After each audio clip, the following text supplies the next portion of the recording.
ചില സമയത്ത് ചില ആളുകളോട് പറയുന്ന ഒരു ഗുഡ് ബൈ ഉണ്ട്.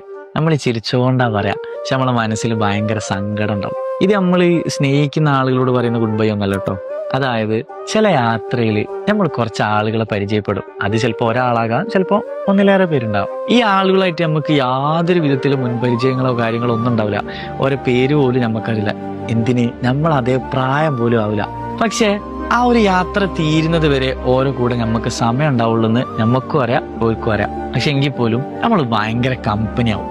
നമ്മളെ കൂടെ എല്ലാത്തിനും ഒരു കൂടെ ഉണ്ടാവും. എന്താ പറയാ, നമ്മളെ ഫാമിലി പോലെയോ ഫ്രണ്ട്സിനെ പോലെയൊക്കെ. അതായത് ഒരുപാട് വർഷങ്ങളായിട്ട് നമ്മളെ പരിചയമുള്ള ആളുകൾ പോലെ എല്ലാത്തിനും നമ്മളെ കൂടെ ഉണ്ടാവും. നമ്മളെ ഒരുപാട് നല്ല ഓർമ്മകളിൽ നമ്മളെ കൂടെ ഉണ്ടായ കുറച്ച് ആൾക്കാരായി മാറും ലാസ്റ്റ് വരെ.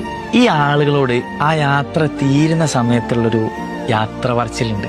നമ്മളിങ്ങനെ ചിരിച്ചുകൊണ്ട് കൈ കൊടുത്തിട്ട് പറയും, അപ്പൊ ശരി, ഇനി ഇതേപോലെ എവിടെയെങ്കിലൊക്കെ വെച്ച് കാണാം, അല്ലെങ്കിൽ ഇതേപോലെ വേറൊരു യാത്രയിൽ വീണ്ടും കാണാം എന്നൊക്കെ പറയും. ആ ഒരു കുറച്ച് സമയം കൊണ്ട്, വളരെ കുറച്ച് ദിവസം കൊണ്ട് നമ്മളെ ഫേവറേറ്റ് ആയി മാറിയ ആൾക്കാരാണ് അവര്. അതേപോലത്തെ ആളുകളെ കാണുന്ന സമയത്താണ് നമുക്ക് മനസ്സിലാവുക, ലൈഫിൽ ഒരാൾ നമുക്ക് ഫേവറേറ്റ് ആകാൻ ഒരുപാട് വർഷങ്ങളൊന്നും വേണ്ട, വളരെ കുറച്ച് സമയം മതി. അങ്ങനത്തെ ആൾക്കാരോട് പറയുന്ന ആ ഒരു യാത്ര പറച്ചില് സത്യം പറയാലോ, ഇത് വല്ലാത്തൊരു വേദനയുള്ള യാത്ര പറച്ചില്ല.